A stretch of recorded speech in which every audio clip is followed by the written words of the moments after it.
Hello बेटा, आवाज आ रही है मेरी? वॉइस क्लियर है? मैसेज डाल दीजिए। ठीक है। गुड इवनिंग बेटा, गुड इवनिंग। ओके बच्चा, चलिए ठीक है। भाई डीपीपी आप लोगों में से 2 ही बच्चों की आई है ना? ऋषा की आई है और अक्षिता ने भेजी थी। भाई बाकी सब लोग भी कर लेना, मैं अब उसके बाद हम डीपीपी डिस्कस करेंगे। मैं सोच रही हूँ कि सैटरडे को देख देते हैं, आपकी डाउट क्लास ले लेते हैं। ठीक है, अच्छा चलिए।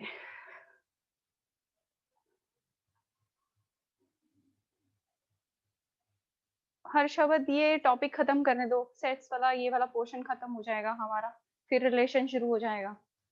तो कल कर लेंगे, कोई इतना। फाइन निशान, थैंक यू। चलिए बेटा, लिखिए आगे नेक्स्ट। हम कहाँ पर थे? यहाँ पर।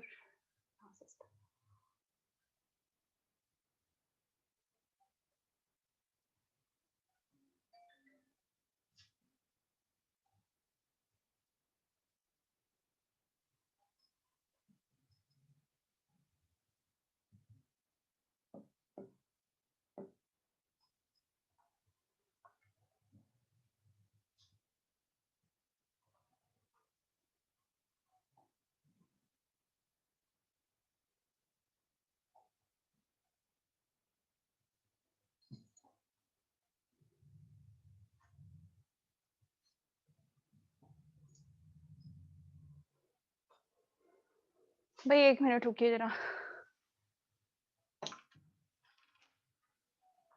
जावेद सर, अब देखो मेन पॉइंट जो थे वो हमारे डिस्कस हो गए हैं। लास्ट हमारा काम रह गया है। वियतिन, मेरे बेटा कब भेजी है ये? सर ऐसे ही रहेगा, ये इसमें नोट्स पे करना था। अच्छा अब, अच्छा अभी रनिंग हो रही है। हो गया? पेन हो गया। ये कल वाला ही है ना सारा? ये पेन नंबर है सेम टू सेम ऐसे। ये पेन, ये रेजर तो वैसे चलेगी सेम। ये सिलेक्ट। ठीक है, ठीक है बेटा, दिखाई दे रहा है सबको? हाँ जी, तो मैंने कहा कि नंबर ऑफ एलिमेंट्स के ऊपर अब हमारा काम रह गया बस। तो वो हम करने से पहले 1-2 टाइप्स और हैं क्वेश्चंस की ना, जो आपको दिखाई देंगी डीपीपी में। 3, 4, 5 क्वेश्चन उसमें डरे रखे हैं, तो मैं वो टाइप पर भी जा रही हूँ। अच्छा यतिन, ओके ठीक है, मैं एक बार चेक कर लूंगी। हाँ, किया था तो फिर भेजी होगी। तुम लोगों के ब्रदर सिस्टर की डीपीज लगी हुई है ना ऊपर, तो आइडिया ही नहीं होता कि किसकी है। अब इसमें हमारे पास क्या है, देखिए ये क्वेश्चन है इस तरह का। अब मुझे ये बताओ कि डिस्ट्रीब्यूटिव लॉ याद है सबको? डी मॉर्गन्स लॉ याद है? आपको बताया था क्या होता है, ठीक है। और आपने वेन डायग्राम से सारे ट्राई कर लिए हैं। एक छोटी सी डीपीपी वेन डायग्राम के लिए भेजूंगी, 5-7 क्वेश्चन भेजूंगी, उसमें ज्यादा नहीं। तो समझ आ गया? वेन डायग्राम के बिना भी समझ आया? डेफिनेशन से कितने लोगों को समझ आया? एक बच्चे का मैसेज आया हुआ था, मैम ये वाला नहीं समझ आया, बिलोंगिंगनेस वाला। हाँ यश, तुमने डाला था प्रूफ वाला। बेटा देखो आ जाता है तो बहुत अच्छी बात है, नहीं आता तो अभी के लिए छोड़ दो। अभी 1-2 क्वेश्चंस लास्ट में जब मैं कराऊंगी, जो मिसलेनियस एक्सरसाइज के क्वेश्चंस हैं, तो फिर उस टाइम पर तुम उसको समझ लेना। ठीक है, अभी मेरे को ये है कि आपका अगर टेस्ट होता है तो उससे पहले यू शुड बी क्लियर कि क्या क्या कंसेप्ट हम यूज करते हैं। ठीक है, चलो अच्छा, एनीवेज अब स्टार्ट करते हैं। एक ना ये टाइप है क्वेश्चंस की। इस टाइप के अंदर देखो क्या है, उसने क्वेश्चन इस तरह से दे रखे हैं, A belongs to N। A जो है वो आपका बिलोंग करता है N में से, और सच दैट AN ऐसे लिखा हुआ है। AN इसका मतलब समझो is equal to AX, such that X जो है वो बिलोंग करता है N में। ये है आपका क्वेश्चन। ठीक है, इस टाइप के जो क्वेश्चंस हैं, उसने कहा है डिस्क्राइब द सेट। इसकी लैंग्वेज देख लो क्या है, डिस्क्राइब सेट। कैसा सेट डिस्क्राइब करने को कह रहा है वो? इस तरह का सेट जिसके अंदर आपके पास है 3n इंटरसेक्शन 7n। इस सेट को डिस्क्राइब करना है। वो कहता है ये बता दो ये कौन सा सेट है, इसमें कैसे एलिमेंट आएंगे, ये आपको बताना है। ठीक है, अब इसके अंदर आपके पास अगर आप देखोगे ना, ये वाला सेट है, अगर इसको पहचानोगे तो ये क्या हो रहा है, n is representing what, natural number of course. वो भी उसने दे दिया कि ये नेचुरल नंबर है। तो जब हम 3n लिखने लगेंगे, 3n अगर आप लिख के देखोगे 1 मिनट के लिए, इसको करने से पहले 3n आप लिख कर देखो। 3n अगर आप लिखोगे तो आपके पास 3 के मल्टीपल आ जाएंगे। n क्योंकि नेचुरल नंबर है तो ये आपके पास आ जाएगा एंड सो ऑन, ये आ जाता है 3n। इसी तरह से अगर आप 7n लिखोगे तो ये आपके पास हो जाएगा 7 के मल्टीपल। बात समझ गए? वो ये कहना चाहता है लैंग्वेज अगर आप पढ़ोगे तो। ठीक है, अब इंटरसेक्शन के अंदर कौन से आपके आएंगे? इंटरसेक्शन में आपने ध्यान देना है कि आपके पास कौन से आएंगे। इंटरसेक्शन में एक बात सोच के देखो, यहाँ पर 3 के मल्टीपल में 21 पहला नंबर आएगा और 7 के अंदर भी 21 पहला वो नंबर है जो दोनों में कॉमन है। तो इसका मतलब मैं अगर ये कह दूं कि इनके इंटरसेक्शन में दोनों के एलसीएम से मिलकर जो आपका सेट बनेगा वो वाले आएंगे, तो बात सही है। क्योंकि अगला नंबर जो आएगा यहाँ 3, 6, 9, 12, 15, फिर उसके बाद 21 आया। 21 के बाद यहाँ पर जो अगला नंबर आएगा बच्चे अगर आप देखोगे तो वो 42 आएगा। और यहाँ पर भी आगे जाके अगर हम देखते हैं तो इसको भी हम आगे एक्सपेंड करें तो एक नंबर 42 आएगा, फिर और बीच में नंबर आएंगे। तो मैं ये कहना चाहती हूँ कि जब भी इस तरह का क्वेश्चन आए, ठीक है, इनको कोसेट्स बोलते हैं वैसे, पर एनीवेज आप बस इतना याद रखो कि ए एन का क्या मतलब है कि आपने ए के साथ एन को मल्टीप्लाई कर दिया। दैट मीन्स हम ये सारे के सारे मल्टीपल ऑफ ए ले रहे हैं। यहाँ पर 3n लिखा तो 3 के मल्टीपल आ गए, 7n लिखा तो 7 के मल्टीपल आ गए। तो दोनों के अंदर जो कॉमन आएंगे वो हमेशा इनका एलसीएम होगा। अब ये दोनों प्राइम नंबर हैं, अगर अगर दोनों प्राइम नंबर हैं तो इनका एलसीएम तो 21 ही होने वाला है। ठीक है, तो यहाँ पर जो एलिमेंट आएंगे वो सारे के सारे कैसे एलिमेंट आएंगे? तो मैं क्या यहाँ पर लिख दूं कि ये 21 एक्स टाइप एलिमेंट होंगे such that X belongs to N होगा। मानते हो इस बात को? हो गया डिस्क्राइब सेट के नहीं हुआ? ये सेट समझ आया? आई बात समझ में? इसी तरह से अगर आप एलिमेंट लेते हो ये वाला, सपोज मैंने 2n इंटरसेक्शन दिया 6n, तो अब आप देख सकते हो कि कौन से मल्टीपल आएंगे, 2 के मल्टीपल आएंगे और 6 के मल्टीपल आएंगे। ठीक है, दोनों का एलसीएम क्या रहेगा वैसे भी प्लॉट करके देख लो। अगर अलग से भी हम इसको लिख कर देखते हैं तो 2n का क्या मतलब है, दिखाई दे रहा है भाई यहाँ पे? ठीक है, 2n का क्या मतलब है? 2 के मल्टीपल। और 6n का क्या मतलब है कि 6 के मल्टीपल।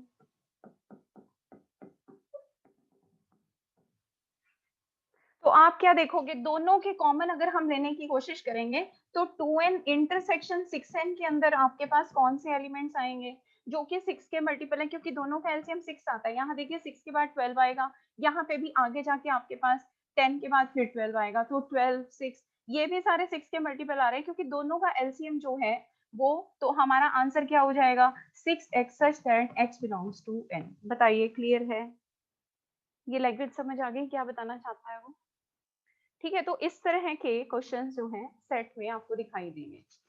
आगे देखिए, नेक्स्ट नेक्स्ट है हमारे पास, चलिए आगे। अब इसके अंदर देखो मैक्सिमम टाइप हमने कवर कर दी थी, हमने डी मॉर्गन्स लॉ किया था, डिस्ट्रीब्यूटिव लॉ किया था कल, यूनियन और इंटरसेक्शन पे मैंने आपको बताया था कि डिस्ट्रीब्यूटिव लॉ है ना, और दोनों लॉज आपको पता होने चाहिए ये भी बताया था।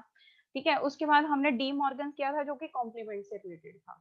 अब नेक्स्ट है हमारे पास, आगे देखिए, नेक्स्ट है नंबर्स पे, नंबर ऑफ एलिमेंट्स पे। तो लिखिए आगे इस पे छोटी सी हेडिंग बनाइए, पहले कंसेप्ट को अंडरस्टैंड करिएगा उसके बाद मैं स्टार्ट करूंगी।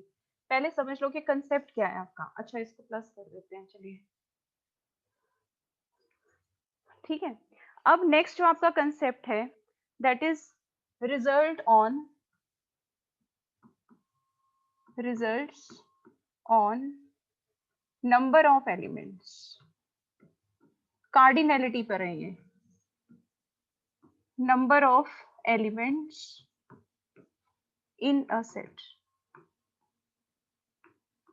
अब पहले पॉइंट समझ लेना, ठीक है। अब इसके अंदर आपके पास जब हम रिजल्ट्स और number of elements in set की बात कर रहे हैं तो हमारे पास डायरेक्ट फॉर्मूले भी हैं, बट वो फॉर्मूले ड्राइव कैसे किए हैं हमने, आए कैसे हैं वो फॉर्मूले। ठीक है, सपोज मैंने एक सेट लिया ए, आपने इसको ले लिया 1 2 3 4 5 6, ये एक सेट ले लिया।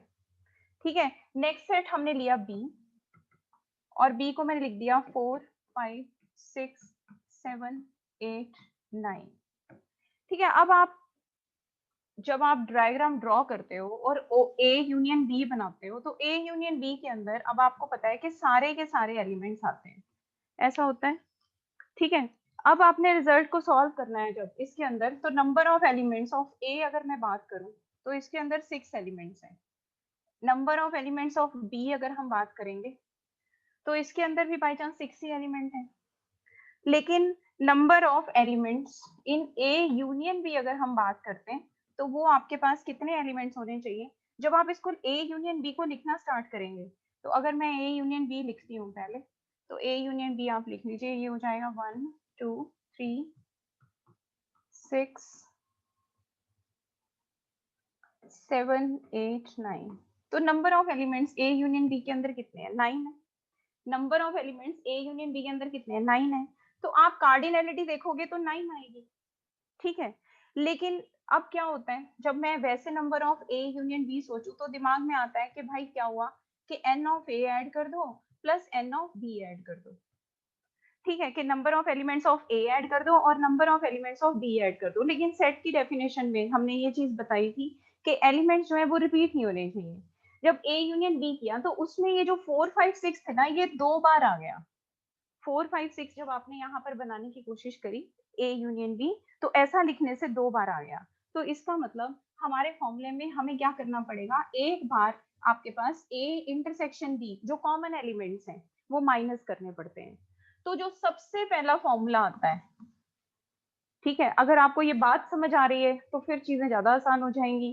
कि क्या बताने की कोशिश करी है मैंने, कि कार्डिनलिटी पे अगर हम बात करते हैं, number of elements in A union B बात करते हैं, तो वो आपके पास क्या होते हैं, N A plus N B minus N A intersection B. ठीक है, क्योंकि जो कॉमन एलिमेंट है, जो बीच वाले एलिमेंट है, जो इसके कॉमन एलिमेंट है, वो कितनी बार ऐड हो जाते हैं? ठीक है,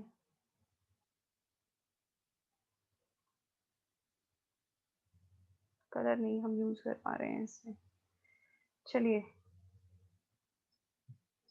कोई बात नहीं, अभी देखते हैं। N of A intersection B, ये वाले एलिमेंट्स जो इसके बीच के एलिमेंट है। अरे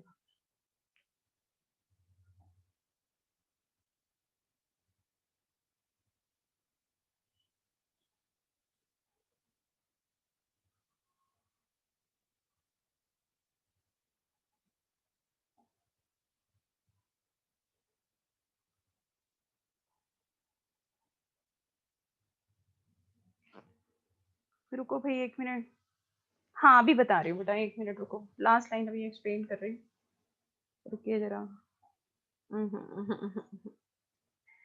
हाँ, तो लास्ट लाइन में मैंने ये बताया है, not able to write on this, just wait wait wait, दिख रहा है ना यहाँ तक? लास्ट लाइन के अंदर मैंने क्या बताया है? जावेद सर, इसके अंदर बेटा ये क्या है, minus N of A intersection B है। इसके अंदर मैंने ये बताया कि 2 बार हम ऐड करते हैं। यहाँ देखो ना, एग्जाम्पल तभी तो दिया आप लोगों को, एग्जाम्पल एक्सप्लेन करने का रीजन यही था सर, ये इसके ऊपर है और ये आ गया इसीलिए। अच्छा, और यहाँ पर ये अब ये चला जाएगा? अच्छा ठीक है, थैंक यू। ये एक्चुअली इसको छोटा बड़ा कर सकते हैं ना, यहाँ इससे ऐसे करके सिलेक्ट करके इसको ऐसे छोटा बड़ा कर सकते हैं। अच्छा, ये देखिए,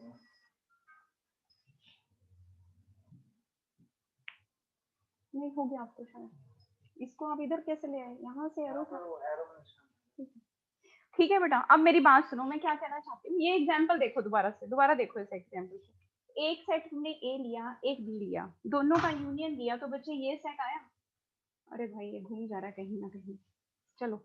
अब अगर आपने एग्जाम्पल लिया तो इसके अंदर ए यूनियन बी के अंदर जो कॉमन एलिमेंट है ना, वो चले गए। ए यूनियन बी के अंदर, रुकिए भैया,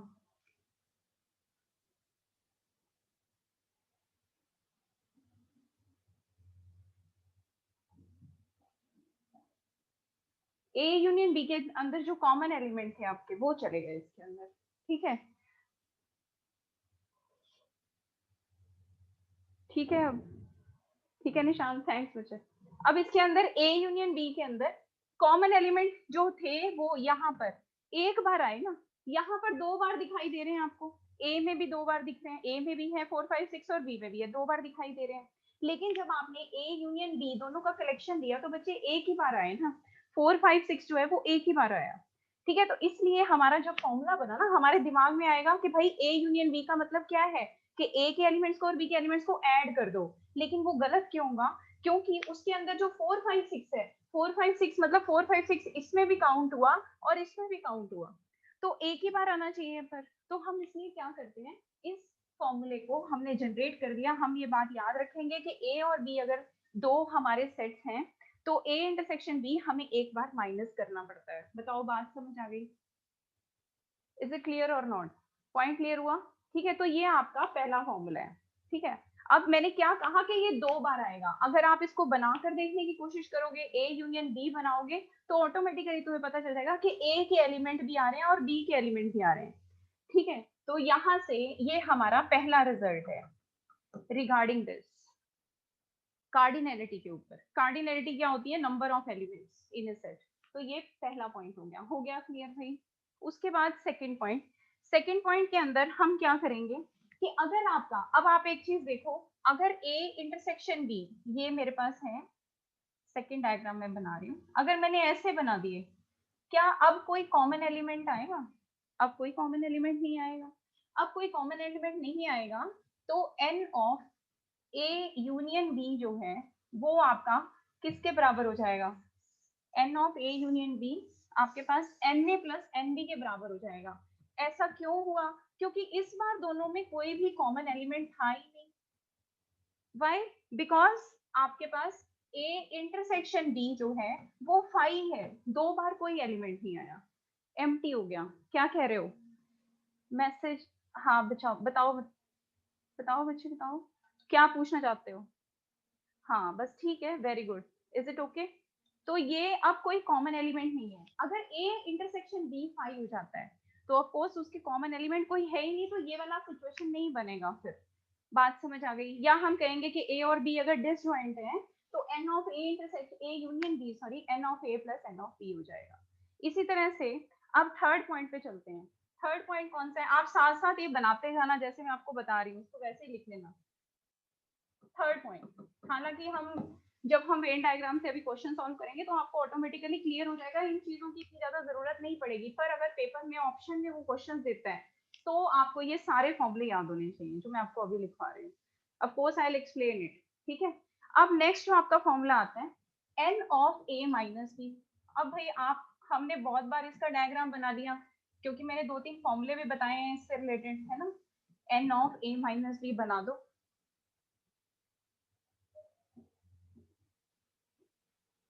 ठीक है, अगर N of A minus B के बारे में बात होगी तो यहाँ पे आपके पास क्या आएगा? चलिए कलर चेंज करते हैं, हो गया।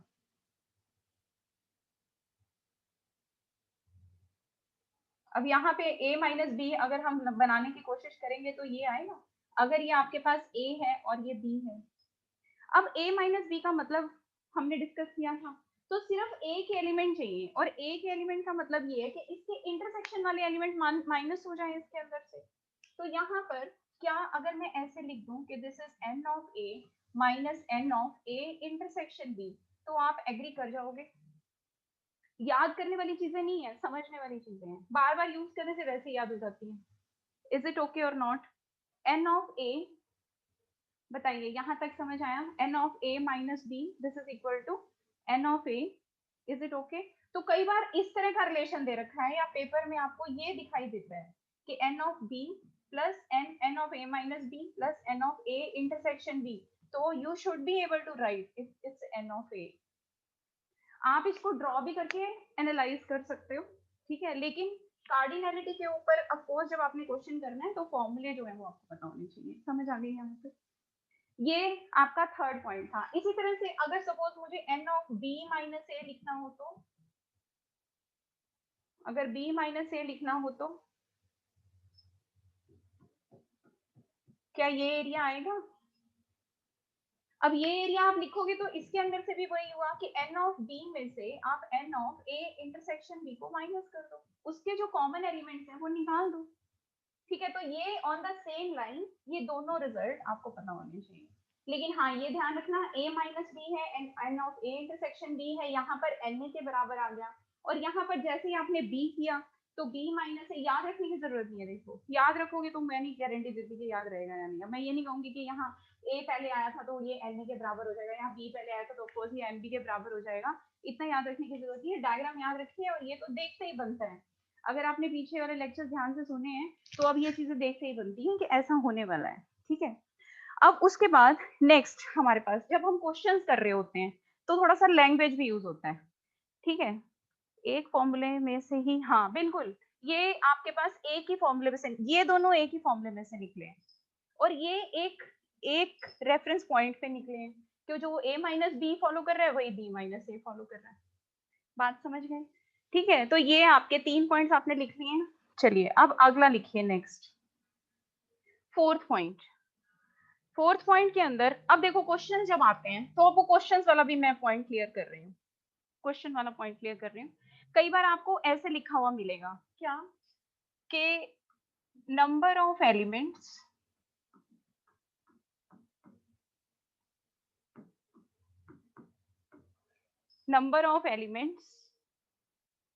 that belongs to at least one of the sets.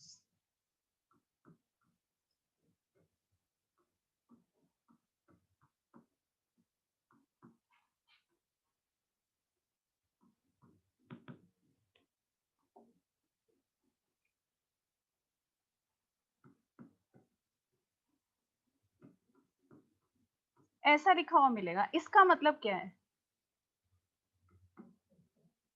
अब आप ये बात समझते हैं, at least one of the sets, at least one of the set. अब आपके पास 3 सेट पे काम हो रहा है। ठीक है, तो जब वो कह रहा है कि at least one of the set, कम से कम एक सेट, दूसरा भी हो सकता है तीसरा भी हो सकता है, जितने सेट पे आपके काम हो रहे हैं, जब वो ये बात करता है तो आप समझ लेना कि वो A union B union C के बारे में बात कर रहा है। अगर 2 सेट पे बात कर रहा है तो ए यूनियन बी के बारे में बात कर रहा है। ठीक है, अब इस चीज को भी हम अंडरस्टैंड कर सकते हैं डायग्राम से, अगर आप इसको देखेंगे।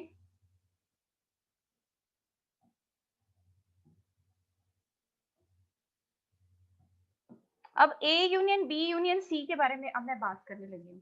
ठीक है, तो देखो क्या होगा यहाँ से, hope I can make the colours, yes, ए मैंने कॉपी किया। ये देखिए अलग अलग शेड कॉपी करने का मतलब यही है कि आपको ये दिखाना कि कौन से नंबर जो हैं वो बार बार दिखाई देंगे, आपको बार बार आ रहे हैं।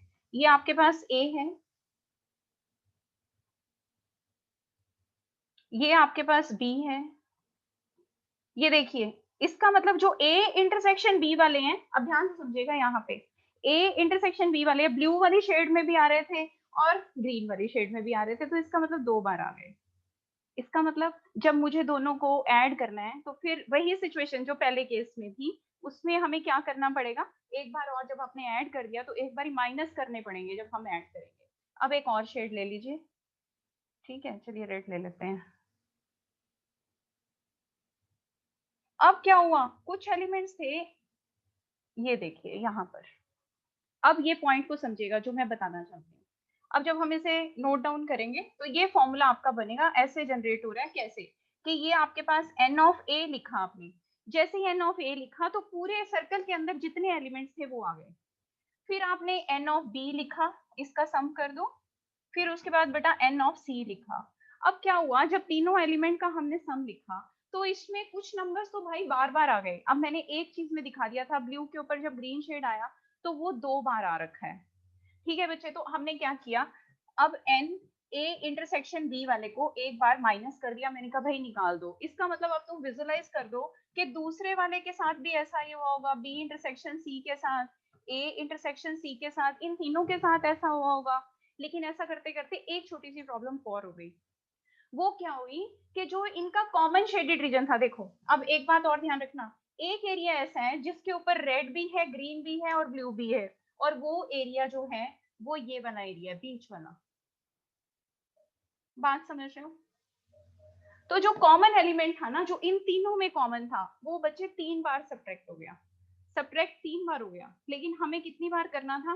तो हमें क्या करना पड़ेगा, एक बार उसको ऐड करना पड़ेगा। जो 3 वाला एरिया है, आप अगर आप देखोगे ए इंटरसेक्शन बी में भी वो वाला सब्ट्रैक्ट हो गया, बी इंटरसेक्शन सी में भी हो गया, और सी इंटरसेक्शन, इसलिए हमें क्या करना पड़ता है। हालांकि मैं आपको ये नहीं कहूंगी कि ये वाला जो है आप बना कर देखो पेपर में, इसको याद रखो, क्योंकि इसके ऊपर बेस्ड देखो क्वेश्चन तो हम इसको यूज करके क्लियर ही करेंगे, है ना। अब वो तो हम वेन डायग्राम से इतने आराम से कर देंगे, किसी भी तरह का क्वेश्चन हो आराम से क्लियर हो जाएगा। लेकिन कंसेप्ट जो है वो ये है। बताइए क्लियर हुआ? इज इट ओके और नॉट? तो ये बात याद रखना कि at least one of the set के बारे में अगर उसने कहा, तो एक सेट के एलिमेंट्स हो सकते हैं, 2 के भी हो सकते हैं, 3 के भी हो सकते हैं, लेकिन होने चाहिए। उसका मतलब वो किस बारे में बात कर रहा है, ये बात आपको याद रखनी है कि इसका मतलब वो ये कहना चाहता है कि ए में हो यूनियन बी में हो यूनियन सी की कार्डिनलिटी मांग रहा है। Is it clear? Fourth point clear हुआ बेटा? चलिए फिफ्थ पे चलते हैं। चलें आगे या पूछना है इसमें से कुछ? ठीक है, आगे चल रही हूँ मैं। चलिए नेक्स्ट, इसी के बाद नेक्स्ट पॉइंट लिखिए एक बार और, अगेन। अरे चल देख ले, दोबारा से देख ले। अब देखो पता क्या है, एक्चुअली में जैसा एग्जांपल मैंने तुम्हें ए यूनियन बी का दिया था, निशांत कोई बात नहीं, एक बार और बता देते हैं, है ना। जैसे मैंने तुम्हें ए यूनियन बी का दिया था, वैसे आप 3 एलिमेंट्स अपनी तरफ से 3 सेट लिख लेना। अब मैंने तो वेन डायग्राम से एक्सप्लेन कर दिया ना। यहाँ पर एक्चुअली में क्या हुआ देखो, जब आपने ए इंटरसेक्शन बी लिया, यहाँ पे 1 मिनट के लिए इस पॉइंट को देखना, तो जब ए इंटरसेक्शन बी लिया तो ए के ये सारे एलिमेंट्स थे, ये देखो ये ए था मेरे पास, और फिर मैंने बी दिखाया था, तो बी जो है, चलिए अब रेड शेड लेते हैं, बी बी जो है वो मैंने ये ले लिया। अब एक बार फिर से बता रही हूँ, ध्यान से सुनना इस चीज को। फिर जब तुमने अब क्या किया, ए इंटरसेक्शन बी माइनस किया, ए इंटरसेक्शन बी एक बार माइनस किया, फिर बी इंटरसेक्शन सी भी माइनस किया। जब बी इंटरसेक्शन सी माइनस किया, तो उस केस में तुम्हारे पास कुछ ये वाला पोर्शन भी माइनस हो गया। ओके भाई, ये 1 मिनट। जब ये बी इंटरसेक्शन सी था, तो ये देखिए ये रहा बी इंटरसेक्शन सी। अब ये पॉइंट यहाँ पर देखिएगा, ये जो जगह है ना आपकी, जहाँ पे रेड भी आ गया, व्हाइट भी आ गया, और तीसरा जो है ये ग्रीन भी आ गया, ये पोर्शन भी आ गया। अरे अरे देखो, एक तो ये सेटिंग ही नहीं बनती है। ये वाला पोर्शन भी आ गया आपके पास, कॉमन पोर्शन था। तो कॉमन पोर्शन जो था ना, छोड़िए मैं नहीं बना रही इसमें, यहाँ नहीं बना रही हूँ, बस यहाँ पर चलिए ये कंप्लीट कर देते हैं। अब ये कलर चेंज हो गया। जो ये बीच वाला पोर्शन है दोनों का, तीनों का, ये वाला जो पोर्शन है, ये देखिए ये वाला पोर्शन था, ये क्या हुआ, 3 बार सब्ट्रैक्ट हो गया ना बच्चे, यहाँ पर 3 बार सब्ट्रैक्ट हो गया। ठीक है, तो उसको बैलेंस करने के लिए मुझे उसे एक बार ऐड करना पड़ा। आप इसको अगर इस तरह से नहीं जस्टिफाई कर पा रहे, तो आप खुद एक 3 सेट बनाना, जैसे मैंने आपको ए और बी के एग्जांपल बताए हैं, ए बी और सी 3 सेट बनाना। उसके अंदर आपको अपने आप ही पता चल जाएगा कि कैसे हम, अब मैं इसको थ्योरेटिकली समझाऊंगी तो बहुत लंबा चला जाएगा, उसकी जरूरत नहीं है। हमें सिंपली ये याद रखना है, और दूसरा हाँ अंडरस्टैंड होना चाहिए हो क्या रहा है। तो A intersection B intersection C जो था, वो हमारा 3 बार सब्ट्रैक्ट हो गया। तो हमें क्या करना पड़ा, एक बार उसको बैलेंस करने के लिए एक बार हमें ऐड करना पड़ा। बताओ क्लियर है? सेट्स ले सकते हैं? हाँ बिल्कुल ले सकते हो। हर शब्द जब तुम बनाओगे तब अपने आप बन जाएगा, ये जरूरत नहीं पड़ेगी। एक बार जब तुम खुद से कोई भी एक ए रैंडमली सेट ले लो, बी ले लो, सी ले लो, उसको बना के बनाओगे, you will be able to. ठीक है। मेन पॉइंट जो एक और इसमें समझने वाला है वो यही है कि अगर एटलीस्ट के बारे में वो बात कर रहे हैं, तो इसका मतलब वो क्या बात कर रहे हैं, तो वो एक एलिमेंट ए मतलब एक एकदम से तीनों की यूनियन के बारे में बात कर रहे हैं, union of all the 3 sets. समझ गए बात को? अब नेक्स्ट पॉइंट लिखो इसके अंदर। अब वो कहता है, अब देखो इसमें देखते जाओ, जब आप ये बना लोगे ना एक बार, अगर ये भी नहीं क्लियर हो गया और भी अभी आएंगे तो उससे और डाउट क्लियर हो जाएंगे आगे जब हम लिखेंगे। तो अब नेक्स्ट है हमारे पास, रुको फिर तुम दोबारा रिपीट करवा देते हो। नेक्स्ट पॉइंट है फिफ्थ पॉइंट। फिफ्थ पॉइंट के अंदर इसमें लिखिए नंबर ऑफ एलिमेंट,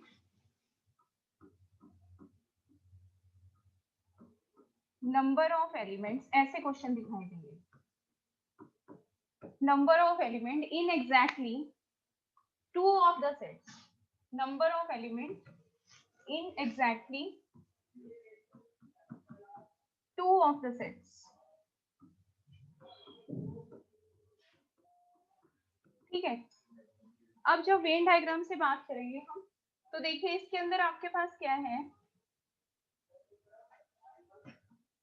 अब इसका मतलब क्या है, पहले तो ये समझो, ये हमारे पास 3 सेट हैं। अब वो क्वेश्चन में पूछ क्या रहा है आपसे, है ना, वो कहता है number of element in exactly 2 of the sets. अब पहले आपको देखते ही पिक्चर क्लियर हो जानी चाहिए कि एग्जैक्टली 2 ऑफ द सेट मतलब वो ए और बी के अंदर इसके बारे में बात कर रहा है, ये वाला कॉमन एरिया नहीं चाहता है जो सी के पास भी हो। पहले ये बताओ, ये बात समझ आती है? फिर वो ये वाली बात कर रहे हैं ए इंटरसेक्शन सी जिसमें ये ना हो। अब आगे अगर वो बी इंटरसेक्शन सी लेते हो तो जिसमें ये ना हो, ऐसे। यही चीज तो चाहता है, number of elements in exactly, ये चाहता है वो। अब इसको अगर हमें बनाना है, इसको अगर हमें दिखाना है, तो हम क्या करेंगे? अब आप क्या करोगे, आप क्या लिखोगे ना, एन ऑफ, अब यहाँ से समझना कॉमन एरिया वाला, ठीक है हर शब्द एक बार नोटिस करो। अब इसमें क्या करोगे, N of A intersection B करोगे। जैसे ही N of A intersection B करोगे, दिमाग में पिक्चर बनेगी कि ये वाले एलिमेंट्स भी ऐड हो गए। अब सुनते जाना, एल ऐड हो गए। अब जब तुम N of A intersection C करोगे, फिर दिमाग में पिक्चर बनेगी कि भाई ये फिर दूसरी बार फिर ऐड हो गया। फिर तीसरी बार बी इंटरसेक्शन सी को करोगे तो फिर से ये ऐड हो गए। अरे क्या हुआ, 3 बार कौन से वाला पोर्शन जो A intersection B intersection C common portion था वो ऐड हो गया 3 बार। इसका मतलब बड़ा खतरनाक सा कलर लगता है ये, पर ठीक है समझाने के लिए, 3 बार ऐड हो गया। अब एक बात बताओ, मुझे तो एग्जैक्टली 2 वाले में चाहिए था, तो मैं इसको 3 में से इसको 3 बार वाला सब्ट्रैक्ट कर दूंगी। यही काम मैंने उसके अंदर किया, ठीक है। उसको थोड़ा सा विजुअलाइज करना वेन डायग्राम से मुश्किल था। अगर आप एक बार भी उसे देखेंगे ना, आप एग्जाम्पल लेकर, जैसे मैंने पहला क्वेश्चन किया, आराम से आपसे हो जाएगा। अब ये बताओ हर शब्द ये क्लियर हुआ, ये दिखाई दिया या नहीं? मैं फिर बता देती हूँ मैंने क्या कहा कि एन ऑफ, उसने कहा एग्जैक्टली 2 ऑफ द सेट, भाई 2 में होना चाहिए। अब 3 का आपने इंटरसेक्शन दिया, कुछ पोर्शन तो ऐसा होगा ना जो तीनों में कॉमन होगा। तो तीनों में कॉमन वाले की बजाय जब मैंने ए इंटरसेक्शन बी लिया, ये वाला रेड वाला एरिया ए इंटरसेक्शन बी में भी आ गया, और रेड वाला एरिया कौन सा है, जो तीनों का कॉमन है, ठीक है। तो चलिए इसको लिखते हैं, फिर फाइनली क्या है आपका, इसका आंसर क्या आएगा, दिस इज इक्वल टू, ये आपके पास हो जाएगा N of A intersection B plus N of B intersection C plus N of A intersection C. लेकिन ऐसा करने से क्या हुआ, क्या बताया मैंने कि 3 बार ये कॉमन एरिया ऐड हो गया। तो फिर हमें क्या करना चाहिए, 3 बार इस कॉमन एरिया को सब्ट्रैक्ट कर देना चाहिए। क्या कहते हो, इज इट ओके? बताइए फिर, ये पॉइंट क्लियर है? ये दिखाई दे रहा है आराम से? ये तो दिखना चाहिए, बिल्कुल सिंपल सा था ये तो।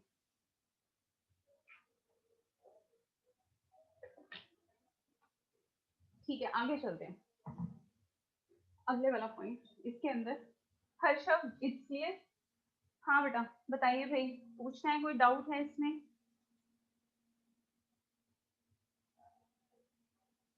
जिसमें 3 आते हैं उससे उसमें एक डिफिकल्टी आ रही है। अभी क्वेश्चंस करोगे तो डिफिकल्टी रिमूव हो जाएगी, पर ये चीज देखो, फोटो क्लियर होनी चाहिए, इसकी तो फोटो क्लियर होनी चाहिए, बिल्कुल सिंपल दिखाई दे रही है हर शब्द। Is it clear? Yatin it's okay बेटा, ठीक है बहुत बढ़िया। हाँ भी हर शब्द नहीं समझ आई बात, वेरी गुड। चलिए फिर ठीक है, तूने बताया नहीं ना, फिर मैंने कहा एक बार फिर से बता देते हैं। अच्छा अब नेक्स्ट, नेक्स्ट हमारे पास है 6 पॉइंट, हम ले रहे हैं 6 पॉइंट। अब number of elements in exactly 2 of the set, इसी को लिख लो, हेडिंग रिपीट कर दो। नहीं अभी लिख रही हूँ बेटा, number of element exactly 1 of the set, अभी लिख रही हूँ, number of elements in exactly, हालांकि हम इसको यूज रेयर ही कहीं करेंगे, मैंने आपको बता दिया, लेकिन पेपर में अगर इस तरह से क्वेश्चन आता है वो डायरेक्ट आपको ऑप्शन देगा, और आपको ये पता होना चाहिए 1 ऑफ द सेट। और कई बार वेन डायग्राम बनाना, मैंने आपको पहले भी बताया, कई क्वेश्चन ऐसे होते हैं जिसमें कोड डेफिनेशन आराम से सॉल्व कर देती है, कई क्वेश्चन ऐसे होते हैं जिसमें प्रॉपर्टीज आराम से सॉल्व कर देती हैं, लेकिन 95% क्वेश्चन जो है वो वेन डायग्राम से हमें क्लियर हो जाते हैं ये क्या आएगा, ठीक है। चलो अच्छा, अब number of element in exactly 1 of the set, अब इसको समझना जरा क्या हुआ।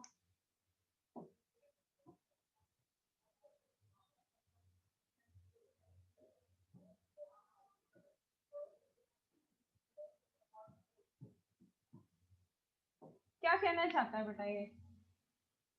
क्या ये ऐसा कहना चाहता है कि भाई ए के in exactly one of the set, मतलब सिंपली जो सिर्फ ए में है, सिंपली जो सिर्फ बी में है, आप समझ रहे हो ना? जब मैं बी ड्रॉ कर रही हूँ तो सिर्फ बी के एलिमेंट ड्रॉ कर रही हूँ, सिंपली जो सिर्फ सी में है, ये देखिए, मुझे सिर्फ ये चाहिए, मुझे सिर्फ ये चाहिए, हेडिंग समझा दो, number of elements in exact, अच्छा अच्छा अच्छा ठीक है बेटा। अरे यही तो समझाई, यहाँ पर ये जो डायग्राम बनाया अक्षय, देखो एक बारी, कोई बात नहीं, दोबारा से देख लो, ये देख लो, एक मिनट, मैं दोबारा से इसको ड्रॉ करके बता रही हूँ क्या बता रहा है। वो कहता है number of elements in exactly two of the set, exactly का मतलब समझो, ये देखो ए और बी है, एक बच्चे मैंने सी भी ड्रॉ कर दिया, तो अब सपोज मैंने यहाँ लिखा 5, यहाँ लिखा 3, यहाँ लिखा 2, यहाँ लिखा 1, इसको ऐसे समझ लो जिसको डाउट आ रहा है। अब exactly two of the sets का मतलब एग्जैक्टली टू, देखो अगर हम एग्जैक्टली टू बात करें तो हम इस टू के बारे में बात कर रहे हैं। अब जब आप दोनों का एक में होने ही चाहिए, क्या कह रहे हो? अच्छा अभी हर शब्द में देखती हूँ, पहले ये देख लो कि 5 और 3 है, ये 2 है, अगर आप ए इंटरसेक्शन बी में आपसे पूछूंगी तो आप कहोगे 3 एलिमेंट है बेटा इसमें, क्यों? क्योंकि ए इंटरसेक्शन बी है पूरे का पूरा, लेकिन 1 एक ऐसा एलिमेंट है जो तीसरे में भी है, तो एग्जैक्टली टू का क्या मतलब है कि ये इस 2 के बारे में बात कर रहा है, तभी करके मैंने ये व्हाइट वाला शेडेड एरिया दिखाया था। बताओ बेटा, clear? Akshita, is it clear? Heading is clear और नॉट? हो गया बच्चे क्लियर? और किसने पूछा था?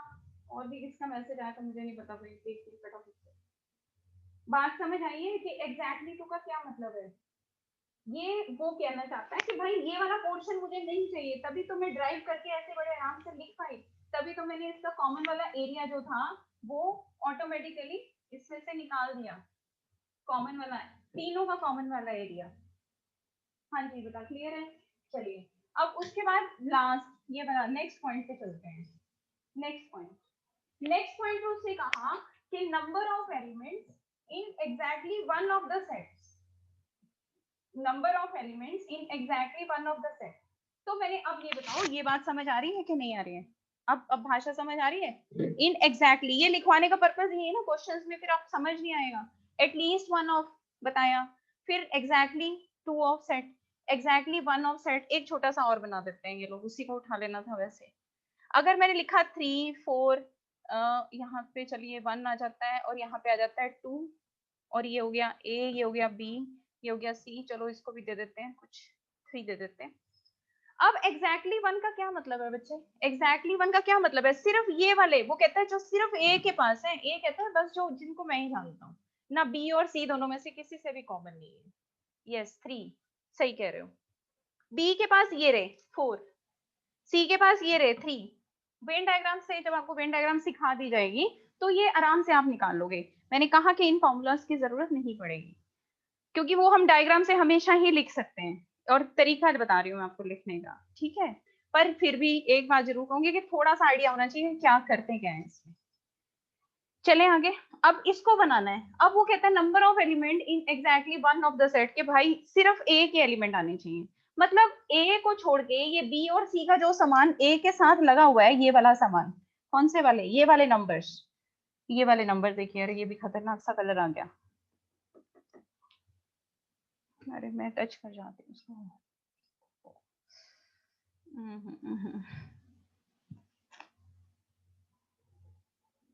ये बताइए बात क्लियर है इतना? चलिए मैं दोबारा बना रही हूँ, शेडेड ऑलरेडी, डन।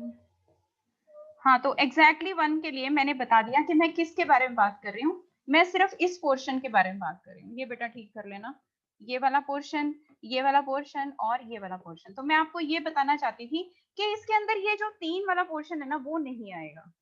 ये बताइए, ये बात समझ आती है? अगर ये बात समझ आती है तो इसके अंदर देखो क्या हुआ। अब मैंने जैसे ही n ऑफ a लिखना शुरू किया, अब जैसे ही मैंने, अब आप देखो, ये जैसे ही मैंने n ऑफ a लिखा, लेकिन चक्कर हो गया, क्या चक्कर हो गया कि n of a intersection b के एलिमेंट भी बीच में आ गए। आ गए ना। जैसे ही मैंने एन ऑफ बी लिखा, N of B intersection A, मतलब ए इंटरसेक्शन की बी के एलिमेंट उधर से भी आ गए, और मुझे तो ये चाहिए ही नहीं बीच वाले एलिमेंट। तो मैंने इसलिए क्या किया, एन ए में से एन ए इंटरसेक्शन बी निकाल दिया। इसी तरह से यहां से एन बी में से भी एन ए इंटरसेक्शन बी निकाल दिया। 2 बार ए इंटरसेक्शन बी निकल गया। क्यों? क्योंकि जब मैंने इसको लिखा, एन ए लिखा, तो ये एलिमेंट्स बेटा बीच में ही आ गए। जब आपने एन बी लिखा, एन बी लिखा, तो ये एलिमेंट्स भी जो है वो बीच में आ गए। ये एलिमेंट्स जो है फिर बीच में आ गए। तो मैंने क्या कर दिया, 2 बार उसको माइनस कर दूंगी तो एन ऑफ ए आ जाएगा, एन ऑफ बी आ जाएगा। 2 बार माइनस होगा जब आपने ए और बी का लिखा। जब आपने सी का लिखा तो इस केस में भी ऐसे ही हुआ। तो हालांकि इसको सिर्फ बेसिकली विजुलाइज कर लीजिए। मेन पॉइंट हमारा क्या बनेगा कि N A plus N B plus N C, ऐसा करने से भाई 2-2 बार ये जो कॉमन एंट्रीज थी वो बीच में आ गई। और जैसे ही मैंने कॉमन एंट्रीज लिखी तो ये आपके पास आ गया N of A intersection B plus N of B intersection C. दोनों को 2-2 बार हम माइनस कर देंगे। तो यहां से क्या आ गया, plus N of B intersection C हो गया, ए इंटरसेक्शन सी हो गया, ए इंटरसेक्शन सी आएगा भाई। ठीक है। अब ऐसा करने से एक और गड़बड़ हो गई कि ये जो था आपका फिर बीच वाला कितनी बार माइनस हो गया, 6 टाइम माइनस हो गया। 2 बार इधर से हुआ, 2 बार इधर से हुआ, 2 बार इधर से, 2 बार, 6 टाइम माइनस हो गया। हमें 3 बार तो चाहिए, 3 बार तो माइनस करना था, 3 बार और फालतू का हो गया। तो हमने 3 times N of A intersection B intersection C, ज्यादा इनके जोर लगाने की जरूरत नहीं है, पर ये है कि पता होना चाहिए, वो मैंने आपको बता दिया कि हमने 3 ऐड कर दिए। ठीक है, इज इट क्लियर? कितने पॉइंट्स बता दिए मैंने? 6 बता दिए। बताइए भाई, समझ आती है ये बात? अब उसके बाद नेक्स्ट पॉइंट लिखिए। नेक्स्ट पॉइंट है आपके पास, चलिए ये तो डी मॉर्गन्स लॉ से बड़े आराम से हो जाएगा। नेक्स्ट है, कितने थे? 6 थे ना। 7th पॉइंट लिखिए। अब ये सिंपल है आपके पास बिल्कुल। उसने कहा number of elements in A complement union B complement. अरे, A complement union B complement, De Morgan's आपको बताया था। अब जिनको डी मॉर्गन्स याद है, इस चीज को बड़े एक ही सेट में वो चेंज कर सकता है। कैसे चेंज कर सकता है? मुझे ये पता है कि ए यूनियन बी, अच्छा A complement union B complement चाहिए, तो ऐसे लिख लो, ए इंटरसेक्शन बी का कॉम्प्लीमेंट जो है वो बेटा किसके बराबर होता है?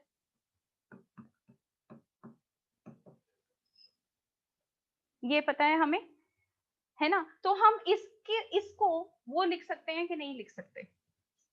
और ए इंटरसेक्शन बी का कॉम्प्लीमेंट आपको पता है, किसी सेट का कॉम्प्लीमेंट क्या होता है? यू माइनस, तो यू में से उसके नंबर ऑफ कॉमन एलिमेंट्स हम निकाल देंगे। सिंपल हो गया क्वेश्चन हमारा। तो इसको जब आप लिखने की कोशिश कर रहे हो, तो इसको लिखते हुए हम क्या लिख रहे हैं, हम क्या कहना चाहते हैं कि भाई हम ये निकाल रहे हैं, इसका मतलब हम ये निकाल रहे हैं। क्या कहते हो, मानते हो इस बात को? और कॉम्प्लीमेंट का मतलब तो तुम्हें अच्छे से पता है, यूनिवर्स में से माइनस कर दो। किसको? उसके नंबर ऑफ एलिमेंट्स को। कल बताया था कॉम्प्लीमेंट क्या होता है।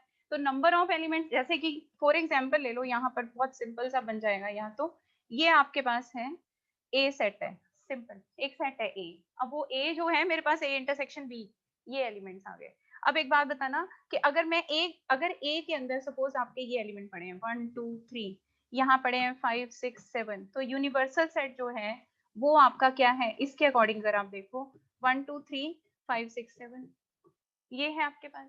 ए जो है वो बच्चे क्या है? इट्स 1 2 और 3 है। और ए का कॉम्प्लीमेंट जो है वो तुम्हारे पास क्या है? 5 6 7। बात समझ आई कि नहीं आई? Is it clear?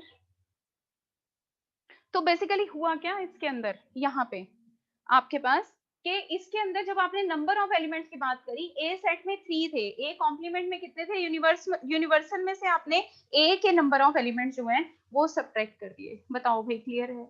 तो ये आपके पास 7th पॉइंट आ गया। इसी तरह से अगर वो आपसे ये पूछ लेता है, अब ये तो आप आराम से लिख लोगे, अगर आपसे ये पूछ लेता है A intersection B, A complement intersection B complement, क्या चीज स्ट्राइक करनी चाहिए कि ए इंटरसेक्शन बी कॉम्प्लीमेंट होता क्या है, एक सेट में कन्वर्ट कर दो ये दो को, तो वो क्या मैं ऐसा लिख सकती हूँ, डी मॉर्गन्स लॉ से। तभी मैं कल आपको प्रॉपर्टीज करवा रही थी कि अगर आपको प्रॉपर्टीज पता होंगी तो हम आराम से इस बारे में बात कर सकेंगे। अब ए यूनियन बी एक सेट है, उसका कॉम्प्लीमेंट अगर आप निकालोगे तो फिर बच्चे वो क्या होगा, N of U minus N of A union B. क्या कहते हो? हाँ जी गुरमीत, क्या कह रहे हो बेटा? हाँ जी, समझ आ गया। तो बेटा ये है एक्चुअली में बेसिक कंसेप्ट। अब बेसिक कंसेप्ट तो हो गया, उसके लिए जो आपको मेन मेन पॉइंट्स मैंने बता दिए उनका ध्यान रखना। ठीक है, अब क्वेश्चंस करते हैं कि कैसे क्वेश्चंस आते हैं, हमें कैसे क्वेश्चंस को उठाना है। पहले एक सिंपल सा क्वेश्चन लेते हैं। ठीक है, 3 से ज्यादा सेट भी हो ना तब भी हम इसको मैनेज कर सकते हैं आगे। अभी नहीं, अभी उसको नहीं, पहले आप सिंपल 3 में करिए। लिखिए क्वेश्चन, इसमें लिखिए इन ए ग्रुप ऑफ, एक बात याद रखना, एक चीज मैं इंपॉर्टेंट पॉइंट बताती हूँ, जो स्टेटमेंट हमने उसको करने का, वो ये होता है कि जो सबसे मिडल वाला, मतलब जिसमें 3 या 4 जितने भी सेट हैं उनकी इंटरसेक्शन होती है, वहां से हम वेन डायग्राम को फिल करना शुरू करते हैं। कैसे? अब लिखो क्वेश्चन। क्वेश्चन है आपके पास, in a group of 800 people,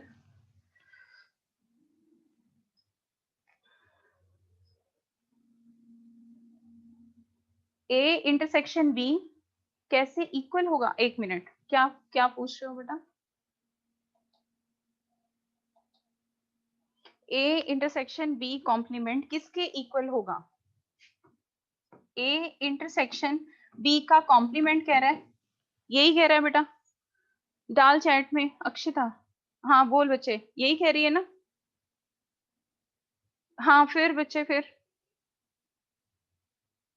अच्छा ये कह रहे हो, एक मिनट समझ गई मैं, ये देखो ये कह रहे हो, ये कह रहे हो, दिखाई दे रहे हैं, ए intersection B complement,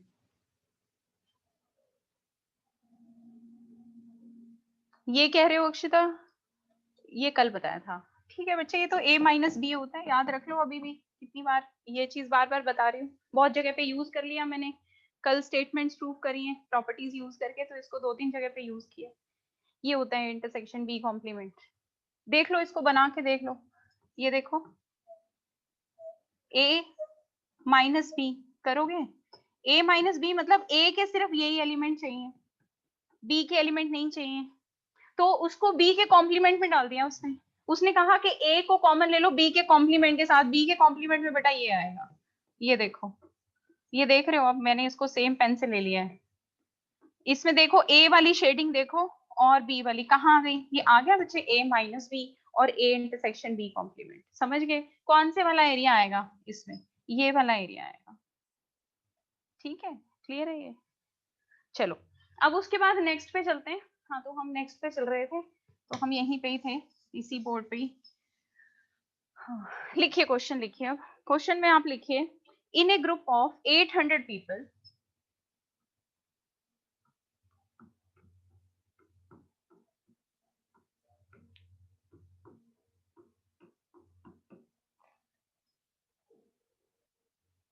five 50 can speak Hindi,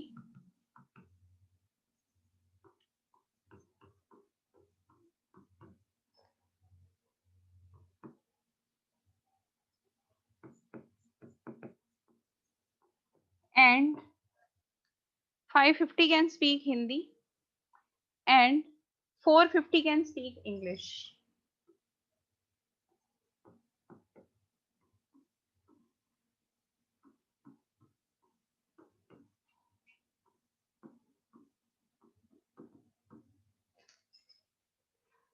ठीक है, उसके बाद आपका क्वेश्चन है, how many can speak both the language. बहुत सिंपल है भाई ये, how many can speak both the language.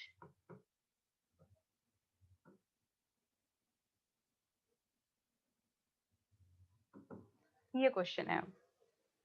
ठीक है, क्या आंसर कर रहे हो? 200, वेरी गुड साक्षी, गुड। अब इसमें देखिए मैंने आपको क्या चीज बोली है, अब इसके अंदर तो ए इंटरसेक्शन बी है ही नहीं, लेकिन उसने बोला कि इन ए ग्रुप ऑफ 800 पीपल, मतलब टोटल लोग हमारे पास कितने? 800 है। ठीक है, 550 जो है वो क्या बोल सकते हैं, हिंदी बोल सकते हैं, 450 जो है वो इंग्लिश बोल सकते हैं। तो अब आप ये हमारा फॉर्मूला काम कर जाएगा, ए यूनियन बी, ये आपके पास है। ए यूनियन बी की अगर हम बात करेंगे तो वो हमारे पास क्या हो जाएगा, इसमें ए ले लो या हिंदी और इंग्लिश ले लो, जो तुम्हें ठीक लगता है। चलिए हिंदी और इंग्लिश ले लेते हैं। ये आपको कितना दिया हुआ है, 800। अब हाँ 800 है, तो दोनों का यूनियन ले लिया हमने।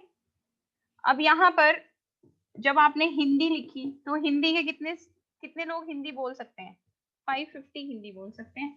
कितने लोग इंग्लिश बोल सकते हैं, 450 बोल सकते हैं इंग्लिश। ठीक है, कुछ ऐसे भी होंगे जो दोनों बोल सकते हैं।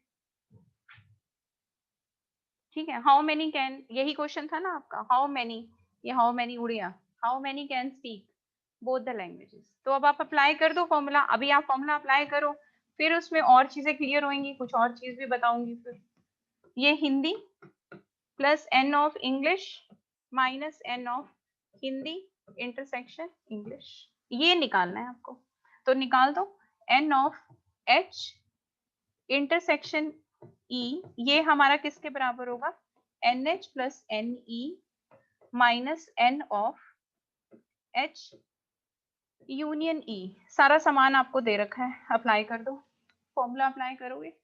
तो जब फॉर्मूला अप्लाई करोगे, अब इसमें ना अभी एक बात और समझाने की कोशिश है मेरी, पर उससे पहले पहले इसको लिख लो, फिर बताती हूँ इसी में पॉइंट। ये 550 है, ये आपके पास है 450, और ये हो गया 800। ठीक है, तो यहाँ से 1000 आ रहा है ना, माइनस 800। कॉमन जो है, जो दोनों लैंग्वेजेस बोल सकते हैं, वो 200 है। ठीक है, अब देखो आपके दिमाग में आ रहा होगा कि इसका वेन डायग्राम ड्रॉ क्यों नहीं किया। अब वेन डायग्राम ड्रॉ करते हूँ। बच्चे जब स्टार्ट करते हैं तो क्या गलती करते हैं, मैंने आपको क्या कहा था, पहले कॉमन भर दो। ये बात ध्यान से सुनना मेरी, पहले मैंने आपको कहा था कि जो दोनों के अंदर कॉमन आता है पहले उसको भर दो। तो जब मैंने दोनों के अंदर कॉमन लिया, उसको भरने की कोशिश करी, तो प्रॉब्लम ये थी कि भाई इसके पास था नहीं, मैंने कहा चलो एक्स लिख देते हैं। ठीक है, सही था हर शब्द, अरे वेरी गुड। ठीक है, अब ये एक्स जो था वो कॉमन था, हिंदी और इंग्लिश। भाई डीपीपी कर लेना, आज दूसरी डीपीपी डाल दूंगी मैं, आज तो नहीं कल डालूंगी भाई। ठीक है, अब क्योंकि थोड़ा सा ये वाला पोर्शन कवर हो जाएगा, उसमें यही वाले क्वेश्चन है, और सारे क्वेश्चन करने की जरूरत नहीं है, क्वेश्चन नंबर साथ में डालूंगी। और बुकलेट आप लोगों ने इशू करा ही ली होगी, करवा ली है ना बुकलेट इशू। तो बुकलेट के भी क्वेश्चन जो हैं अब आप स्टार्ट कर देना। आज मैं फर्स्ट एक्सरसाइज और सेकंड एक्सरसाइज के उसके क्वेश्चंस डालूंगी। तो फिर जो डाउट्स आएंगे देखते हैं, फिर आपकी एक क्लास और वो करते हैं, ऑर्गेनाइज करते हैं उसके अंदर। हाँ हर्षव, ठीक है, बहुत बढ़िया। अच्छा, अब मेरा डाउट सुन लो, या जहाँ डाउट बच्चों को आएगा या आप लोगों को आएगा वो सुन लो। अब देखो, जब ये चीज दे रखी होती है ना, तो दिमाग में कंफ्यूजन आना शुरू हो जाता है, जो नोटिस नहीं करते। मॉड्यूल जो है, मेरी बात सुन लेना एक चीज, मॉड्यूल जो है ना आपके यहाँ पर दो तरह के हैं। तो कुछ मॉड्यूल्स के क्वेश्चंस जो है ना वो मैं पर्सनली भेजूंगी, वो आपने अपनी कॉपी में करने हैं, जो आपकी नोट्स वाली कॉपी है। ठीक है, और जो आपका मॉड्यूल यहाँ से अभी तक आपको मिल रहा है वो आप अपनी एक कॉपी बना सकते हैं, लेकिन एक बात याद रखना कि कॉपी में जैसे आपने सेट शुरू किया हुआ, तो सेट्स के एक ही 3-4 पेजेस के अंदर वही सेट्स ही चलते रहना चाहिए, और थोड़ा सा बीच में स्पेस छोड़ दो पीछे, के जो क्वेश्चन डाउट आ रहे हैं वो हो जाए। एक्चुअली क्या रहता है कि जब अभी तो बेटा स्टार्टिंग है, बेसिक्स चीजें हैं, जब आप टफ पोर्शन पे आते हो ना, तो कई बार आपको फिर दोबारा से उन्हीं क्वेश्चंस में डाउट आता है। और एक बात याद रखना, अपनी बुकलेट अपने पास रखना, एक्सचेंज नहीं करनी बुकलेट। जब आप क्वेश्चन अटेम्प्ट करते हो तो पहली बार जो क्वेश्चन अटेम्प्ट करोगे, अरे भाई टाइम ही देख लें, पहली बार जब आप क्वेश्चन अटेम्प्ट करोगे तो इसके अंदर आपके पास, अरे भाई टाइम भी हो गया, चलिए एक मिनट। पहली बार जब आप क्वेश्चन अटेम्प्ट करोगे ना, जिसमें पहली बार प्रॉब्लम आती है उसको रेड टिक करना। जब पेपर में तैयारी करते हो तो पहले वो रेड टिक वाले क्वेश्चन दोबारा प्रैक्टिस करके देखना कि भाई अब ये निकल रहे हैं कि नहीं निकल रहे हैं। ठीक है, हो सकता है दूसरी बार भी ना निकले, दूसरी बार भी वही प्रॉब्लम आए। तो आपके पास एक तो रफ ही सही, लेकिन सारी बुकलेट के क्वेश्चंस, जैसे ऐसा नहीं कि बहुत सजा के लिखने की जरूरत है, उसके लिए आपके पास टाइम भी नहीं रहेगा। लेकिन आप जैसे क्वेश्चन ट्राई करते हो पैटर्न में 1 2 3 4 किया, थर्ड नहीं हुआ कोई बात नहीं, पहले थोड़ी सी जगह छोड़ दीजिए, अगली बार फिर से दोबारा से ट्राई करिए। और ये भी मत करा करो कि एकदम क्वेश्चन नहीं आया तो फटाफट से किसी टीचर को भेज दिया कि भाई इसको करके भेज दो। 2 बार उसको ट्राई करो, 3 बार ट्राई करो, क्योंकि आपको गैप मिल जाता है बुकलेट वगैरह करने का। जब तीसरी बार भी आपसे नहीं हो रहा, मतलब तीसरी बार तक भी आपका पोर्शन आगे चलता जा रहा है और आपसे वो क्वेश्चन अटेम्प्ट नहीं हुआ, तो फिर आप वो क्वेश्चन टीचर को भेजो। ठीक है? ये मैं आपको एडवाइस करूँगी। आपस में आप डिस्कस कर सकते हो, लेकिन पहले खुद करने की कोशिश करो। और दूसरी बात मैंने बता दी कि आपके पास ये सारे नोट्स होने चाहिए, क्योंकि फिर बाद में जब पेपर के टाइम पे डाउट आते हैं, बच्चे भागते हैं, कई बार टीचर अवेलेबल नहीं होता, बहुत टाइम वेस्ट हो जाता है आपका घर से कभी जेनेसिस आने में, जेनेसिस से वापस जाने में, तो ये सब चीजें आप टाइम बचा सकते हो। तो पहले से ही एक ऑर्गेनाइज करके चलोगे तो आपको फायदा रहेगा। डीपीपी भी आप उसी में सॉल्व करो जिसमें आप अपनी बुकलेट सॉल्व कर रहे हो।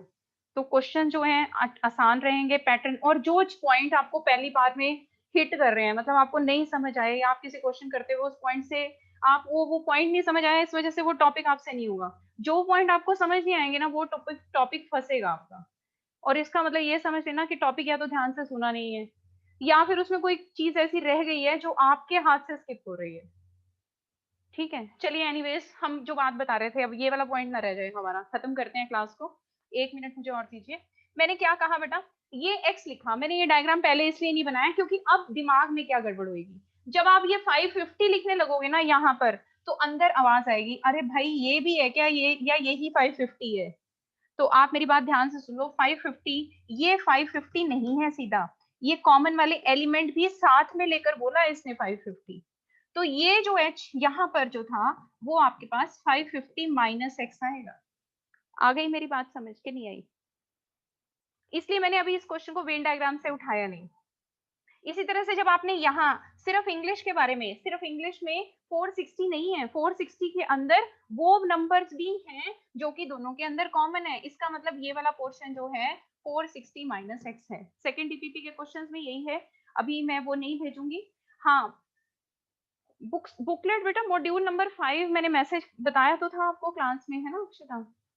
वो आप यहाँ से ले जाओ। ठीक है, तो बच्चे मैं मीटिंग अब ऑफ कर रही हूँ, अगली क्लास है मेरी। बताओ क्लियर है यहाँ तक? ठीक है, अब इसी चीज को कंटिन्यू करेंगे, कल इसके क्वेश्चंस करेंगे। ठीक है,